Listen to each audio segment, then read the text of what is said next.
In the isolated, storm-battered cabin, Mary stands frozen as a shadowy figure stirs in the corner, revealing a bloodied Apache raider clutching his side. Compassion battles fear in her heart as thunder rumbles ominously outside. What happened next will defy all expectations. But first, let's go back to the beginning. The storm raged outside, whipping the ancient pine trees into a frenzied dance that matched the fervor in Mary Thompson's heart. Her cabin stood resolute against the howling gales, a solitary fortress amidst the wilderness. Yet, within its sturdy walls, Mary found herself grappling with a tempest of her own. She stood by the hearth, its flickering warmth casting shadows that leapt and settled across the room, as unpredictable as her racing thoughts. Mary was no stranger to hardship. Widowed young, life taught her resilience and self-reliance.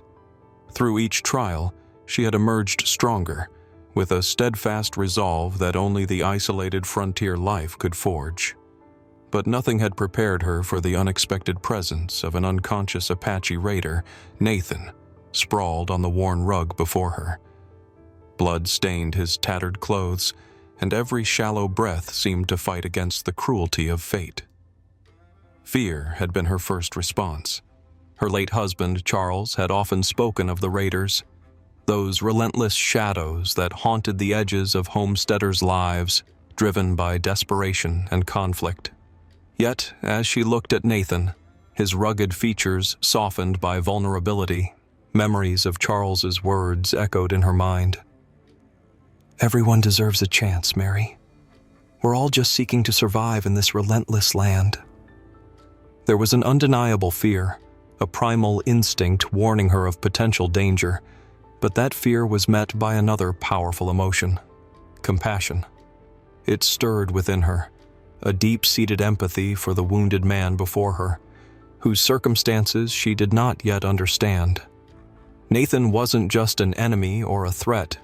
He was another human, a soul marred by hardship as palpable as her own. With gentle hands, Mary cleaned his wounds, her fingers deftly working despite the flurry within her heart. As Nathan lay unconscious, every labored breath he took became a testament to the life that stubbornly clung to him. Intricate tales were woven in the scars and calluses of his hands, stories unspoken, waiting to be told. As past prejudices wrestled with the lessons imparted by her husband, Mary found herself compelled to nurse him back to health.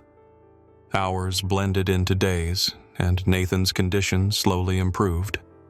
Occasionally, in his fevered dreams, words escaped his parched lips, painting fragments of his life, giving Mary glimpses of the man concealed beneath the raider's mantle. It was a realization that frightened her, but also one that intrigued her. She was torn, suspended between an ingrained fear and the hesitation of placing trust in someone she was conditioned to distrust. Yet, deep within, there was a yearning to understand more about Nathan and the life he led. This powerful, complex mix of uncertainty and growing compassion created a maelstrom akin to the storm outside, a force that urged Mary to look beyond appearances and question what path her heart might lead her on. Little did she know, this inquiry would shatter preconceptions, changing not only her life, but perhaps, in some small way, the world around her. In the dimly lit confines of her rustic cabin, the storm continued to rage outside, its howling winds and relentless rain serving as an ominous backdrop to the fragile peace being forged within.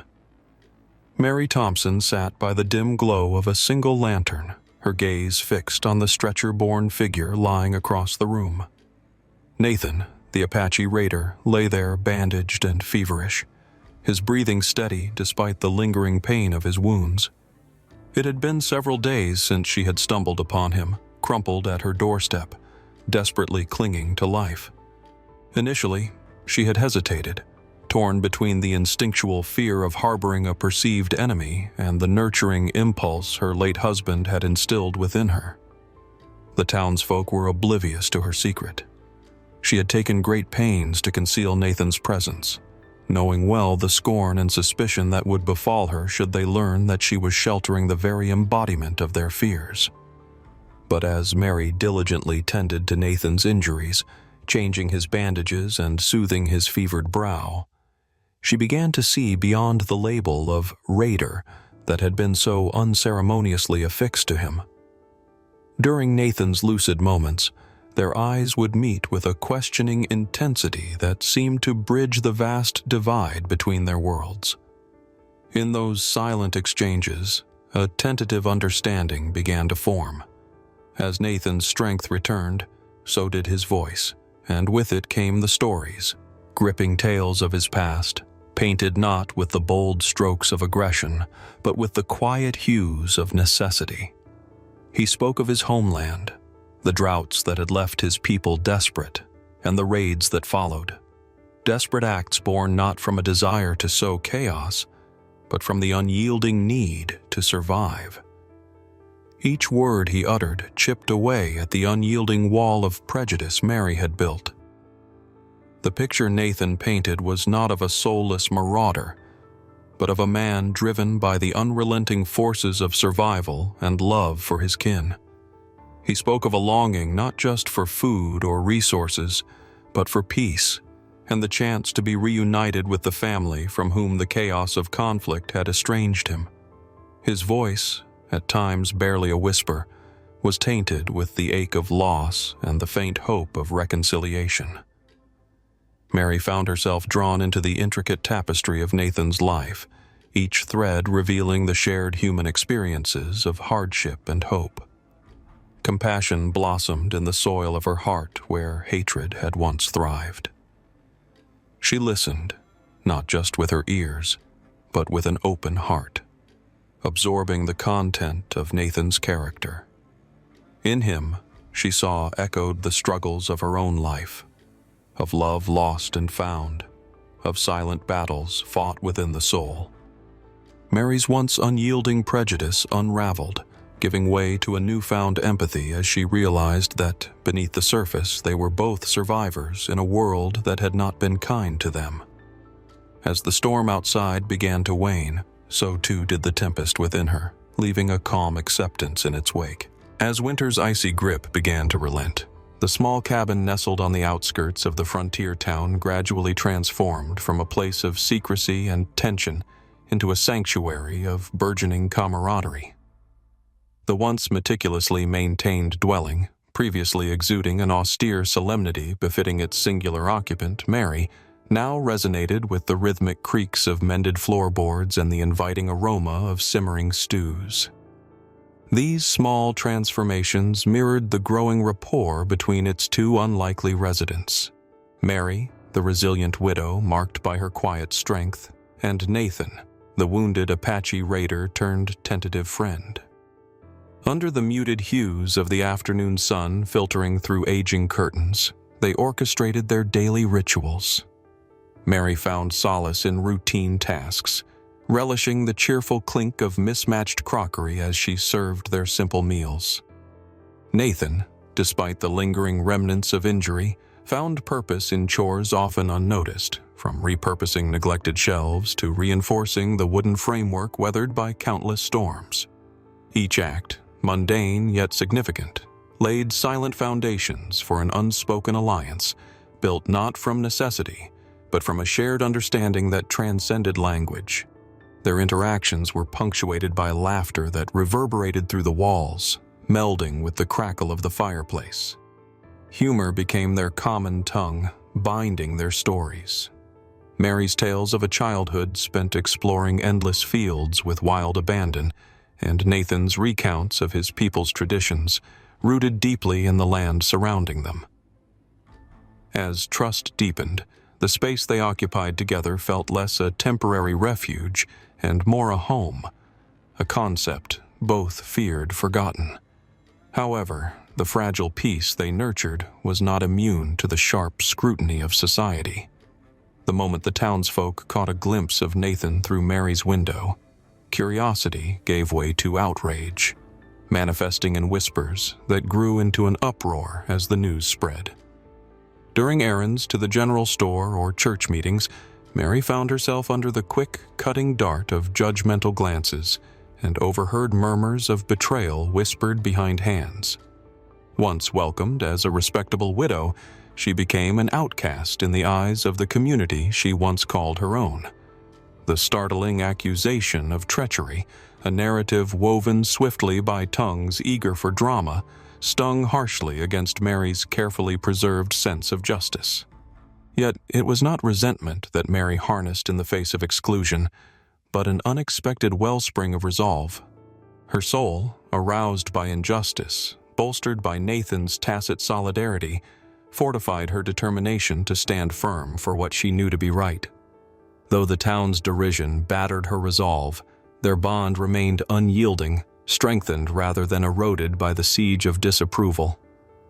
In this tempest of social upheaval, Mary and Nathan's bond became an unbreakable testament to resilience, a silent promise forged in the flow of daily life and laughter, defying the odds and weaving a narrative that hinted at the formidable power of understanding to overcome fear and prejudice. While the outside world read their story as scandalous within the walls of Mary's small, steadfast home, it sang instead of renewal and unadulterated acceptance. As the sun dipped behind the rugged horizon, casting long shadows over the dusty plains, the air in the small frontier town hung heavy with anticipation. Mary Thompson stood nervously at the edge of the makeshift altar erected in the heart of the settlement.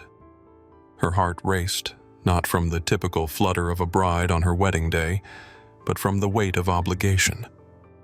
She felt the eyes of the townsfolk upon her, their collective gaze a mixture of curiosity, judgment, and perhaps a sliver of envy. They had believed that her union with Nathan, an Apache raider, would quell the tensions that had woven a barrier of fear and misunderstanding between their communities. Nathan stood beside her, his expression solemn yet proud. In his eyes, Mary saw a reflection of her own trepidation mingled with a burgeoning hope. His presence was unassuming yet commanding, his gentle nature in stark contrast to the fierce reputation that preceded him. He was not merely the enemy, but a man of conviction and integrity, a revelation that had shaken Mary's preconceived notions to their core. The ceremony itself was sparse but significant, officiated by the town's reluctant minister, whose voice trembled through the ritual as if uncertain of whether he was binding love or obligation. Yet, Mary's heart swelled not with doubts, but with a burgeoning sense of rightness. Here beside her was a man who, against the harshest of odds, had shown her kindness, vulnerability, and the capacity for change. The whisperings of the crowd faded into the ether as the world seemed to contract around the pair. Nathan took her hands, his touch warm and steady, a silent promise of commitment and an unspoken pledge of unity in adversity. As they exchanged vows, a clandestine understanding blossomed between them, solidifying not just their forced companionship, but a partnership forged in resistance and acceptance. Mary's thoughts drifted to the irony. The very people who had shunned her now sought peace through this union. They stood gathered in their modest best, faces softened by the diminishing sunlight, witnessing not just a wedding, but the birth of hope. Mary felt a transformation within, her isolation dissipating, replaced by the nascent strength built on mutual respect and shared sacrifice. As the ceremony concluded, Nathan squeezed her hand, a wordless affirmation of their newfound alliance. Tears pooled in Mary's eyes, not from sadness or uncertainty, but from relief. In Nathan, she found not only a partner, but also the realization that love could indeed transcend the barriers of fear and prejudice. Their bond, once a symbol of forced compliance, now radiated with genuine affection and promise. United, they turned to the townspeople, and in that pivotal moment, the crowd's murmurs transformed into applause. A bridge had been forged, spanning the chasm of mistrust that had once divided them. In their hands, Entwined so naturally now, rested the promise of a future where love, understanding, and hope might flourish, binding them together in a way neither had expected, yet both wholeheartedly embraced.